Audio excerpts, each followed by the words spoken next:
really shocked me is the smell of manure and all the flies that come with it. Here's where Jesus was born. He was born in a manger, and that's such a beautiful sounding word. But a manger is a trough where the animals eat out of. Okay.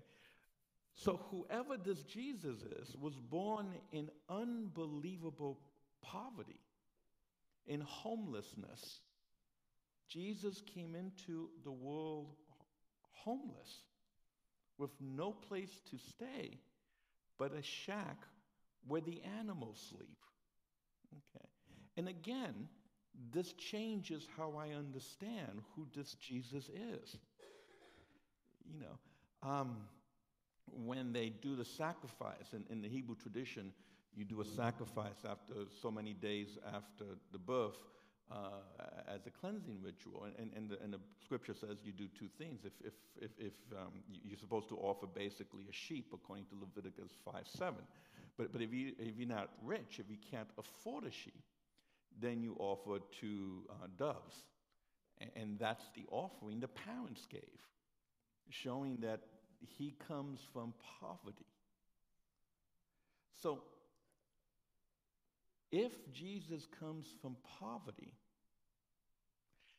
then these gospel messages were written to the poor, not to biblical scholars who begin to go ahead and try to understand these.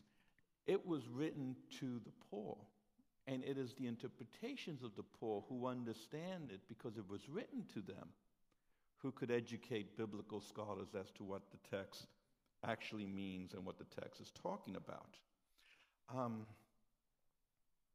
And I can't stress that enough. Well, as they're looking for this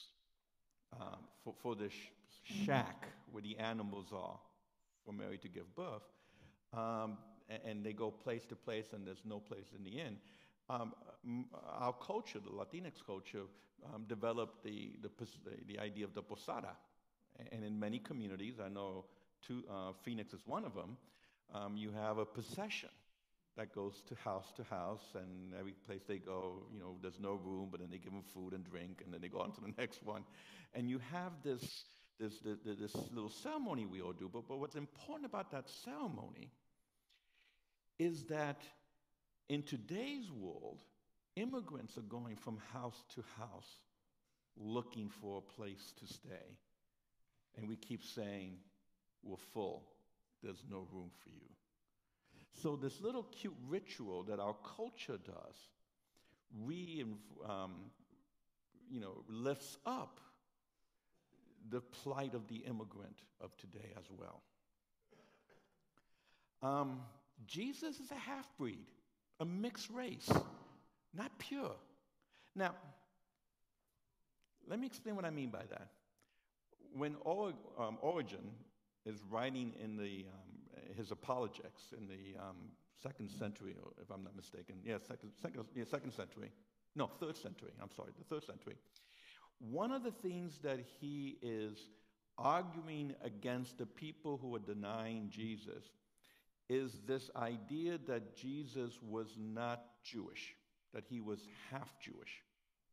And the rumor at the time was that he was the son of Panthera, a Roman god who was stationed in Nazareth.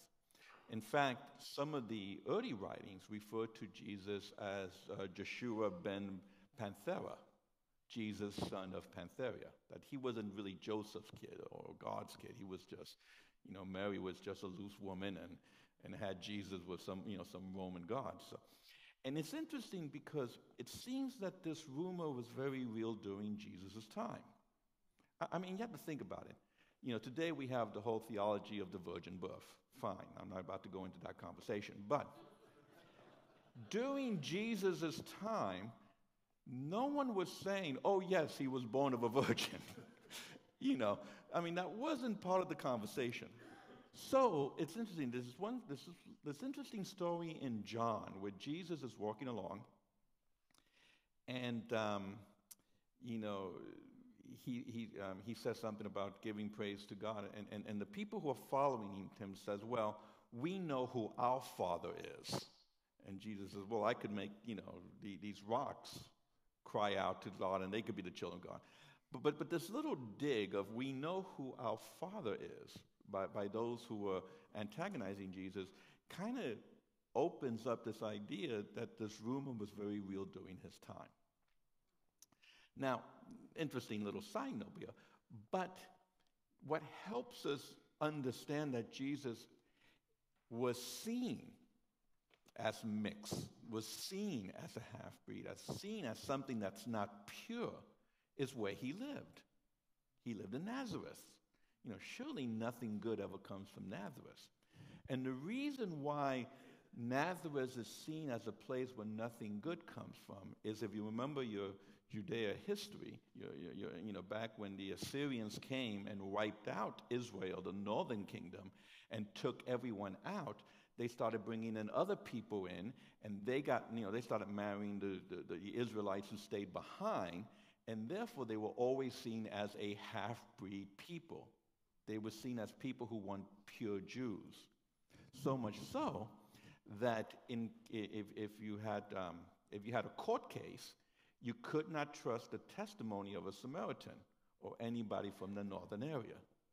So you have this, even though race is defined very differently back then, grant you, but still you had this concept of purity and non-purity.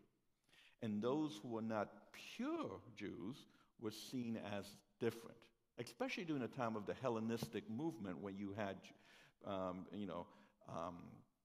Romans and people from other countries that they were conquering, mixing together, and you have this Greek influence. Just a side story. One of my favorite stories of the biblical text is in Acts, in where you have